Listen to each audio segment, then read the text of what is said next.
some of you may be wondering why I chose this particular story of the woman at the well as the reference for today.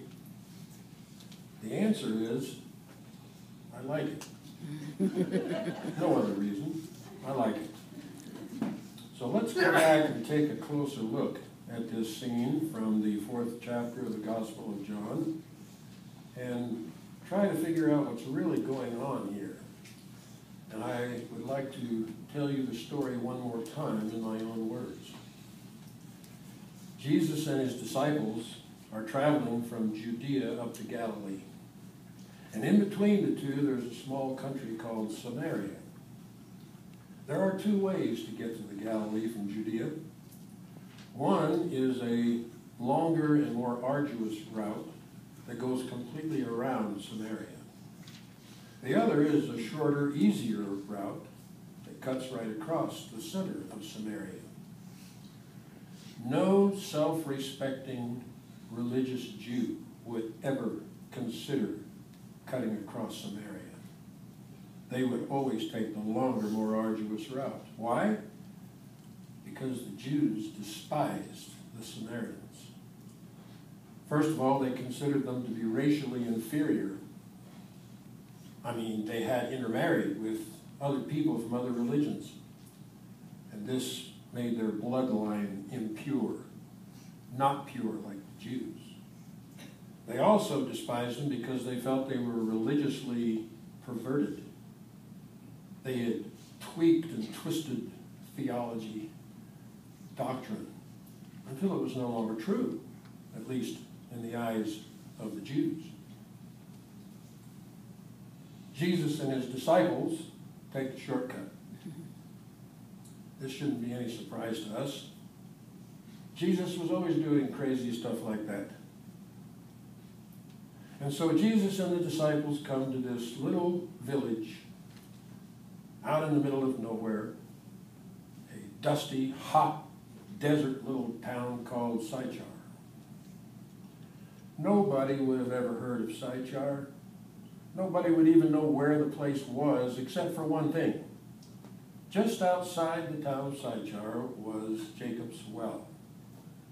It was actually the well dug by the patriarch Jacob centuries before.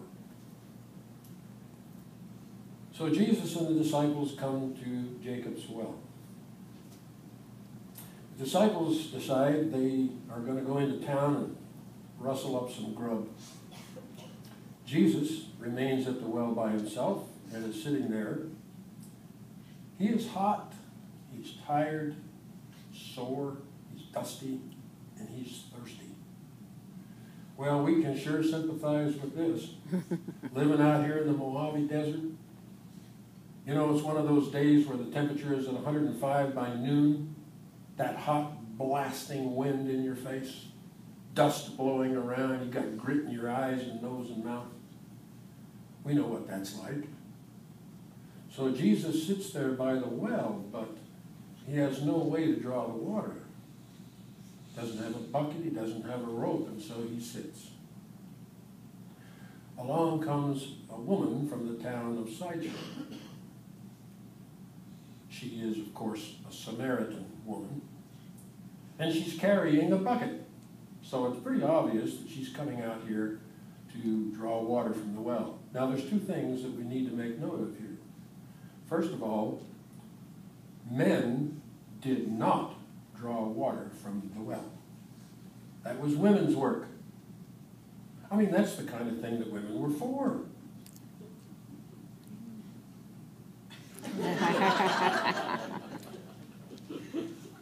The other thing that is even more important, we need to ask a question here. What is this woman doing coming out to the well in the noonday heat to draw water? I mean, drawing water from the well is hard work. Carrying that big heavy bucket of cold water all the way back into town is exhausting. So what is she doing out here in this kind of heat in the middle of the day? You see, all the women in town came to the well and drew water in the very early morning cool. It was kind of a regular daily social event. It was when all the women of the village could get together. They could visit. They could talk about their children and their families, pass on the latest gossip. So why is this one woman all by herself out at the well at noontime? The answer is she has been ostracized from the rest of the group. She has been made an outcast. The other women don't want anything to do with her. They don't want to associate with her because her behavior is very immoral and disgraceful. She's been married 5 times and she's living with a 6th man that isn't even her husband. Disgraceful. So she has been ostracized and has to come out in the heat of day to draw the water. She approaches the well and she sees Jesus sitting there. And she probably thinks to herself, uh-oh, somebody's here. Maybe I better go back and wait until this person leaves and then I can come back and draw the water. But then she thinks, no, it's already 105 degrees. It's hot. I'm thirsty. I need the water now. And so she approaches the well.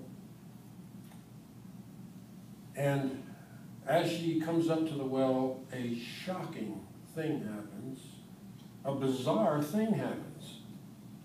Jesus speaks to her. He says essentially, would you be so kind as to draw water from the well for me to drink? The woman is stunned. She's dumbfounded. And there's reasons for it. No self-respecting Jew or Samaritan would ever speak to a strange woman. That was a gross violation of social protocol. You just didn't do that. But what was even worse, he is speaking to her in a public place. Disgraceful. Did you know that a Jewish man of respect, if he met his own sister in a public place, he wouldn't speak to her or acknowledge her until he got home? But it's even worse than that. She can tell by the way he's dressed that he's a Jew. And she thinks to herself, what is a Jewish man doing out here in the middle of Samaria, let alone speaking to an unknown woman in a public place? And it's at this point in the story that she makes the great understatement of all time. She says to Jesus, "Sir, what are you, a Jewish man, doing speaking to me, a Samaritan woman?"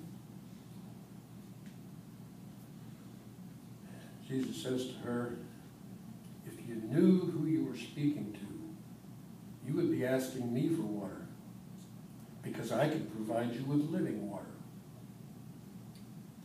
The term living water was a very common term used by anyone to describe cold, fresh, clear, sparkling, sweet, running water.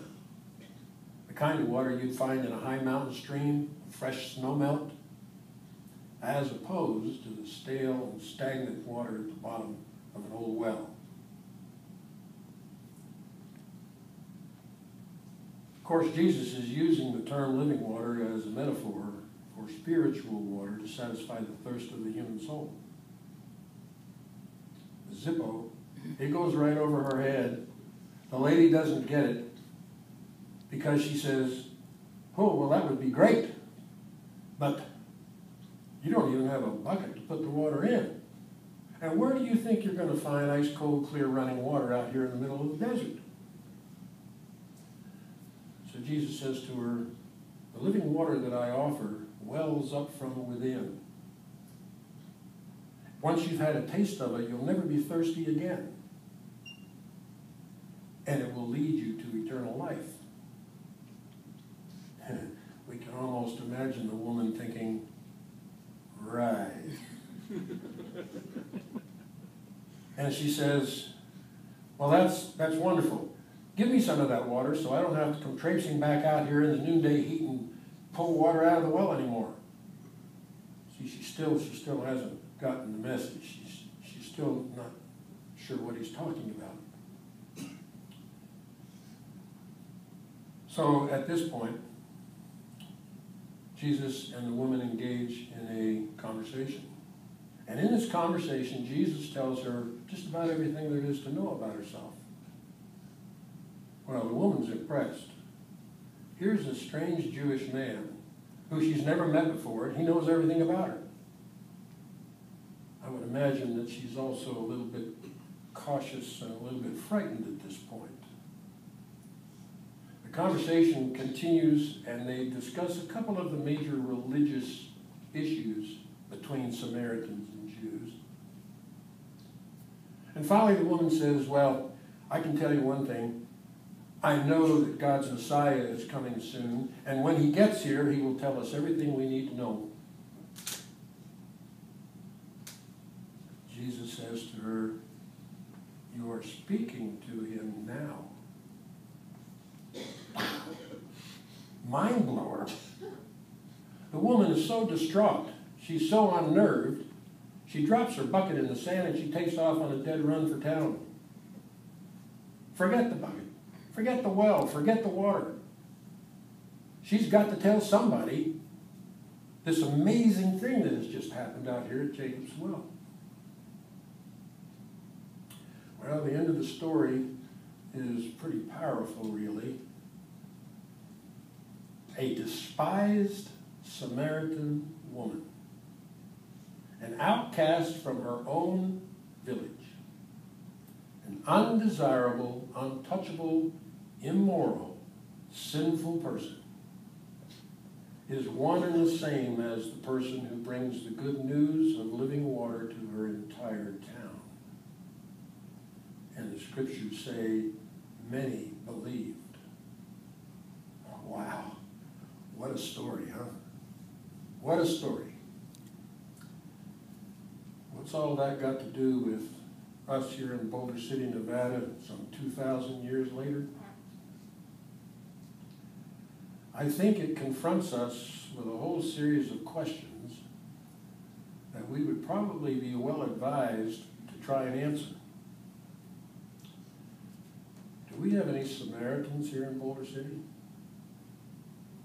People that we consider to be racially inferior, or at least people who we feel are religiously perverted? You know, our Christian brothers and sisters who are so fundamentalist, who are all conservative and narrow-minded, who interpret the scriptures literally, whose religious beliefs have made them judgmental maybe, and holier than thou, or maybe even arrogant. We got any people like that around town? At least in our perspective. Do we have any outcasts here in Boulder City? Homeless people, itinerants, street persons, you know, the kind you see once in a while pushing a stolen shopping cart around with a bunch of junk in it. The kind of person you'd find sleeping overnight in a culvert out under the highway here outside of town. People whose skin isn't the right color, people who have bizarre political viewpoints, people from other religions, people who make us uncomfortable. Do you think we might have some undesirable folks here in Boulder City? Clean, green Boulder City. People whose behavior is immoral and sinful. Or at least, in our eyes, more immoral or sinful than our behavior.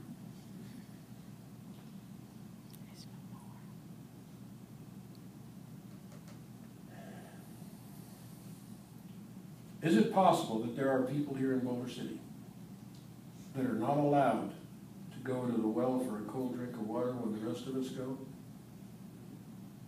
We've ostracized them, we've put them outside, and they end up having to fend for themselves, trying to get a drink in the noonday heat.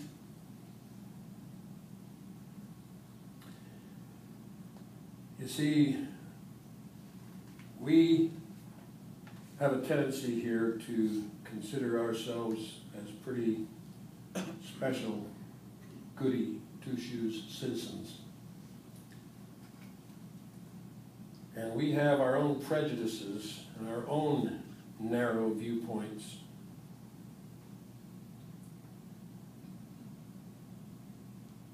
What good are these people?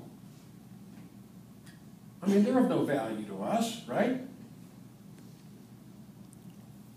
We don't need to be concerned about them. I mean, answer this question. What can these kinds of people do to help us build up our church? Oops. I think I just asked the wrong question. What should our church be doing to help build up these people?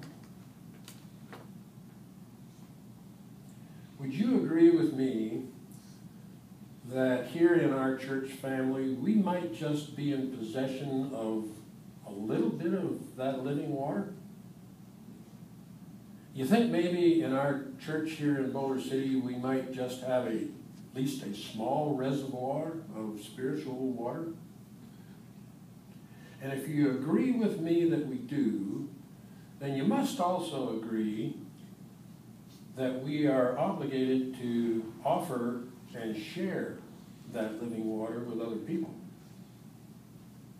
All other people. All kinds of other people, whether they make us feel uncomfortable or not.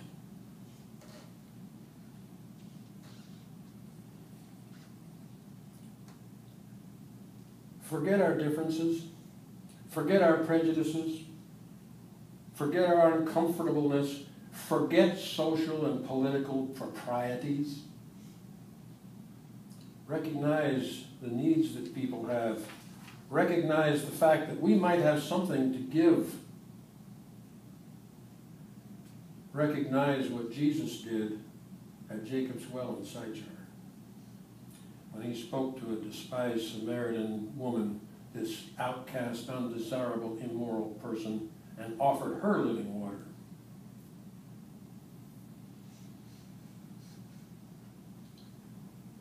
I would like to borrow a quotation from a very famous frog in a very kind of forlorn little tune. Kermit the Frog sings, "It's not easy being green. It's not easy being Christian.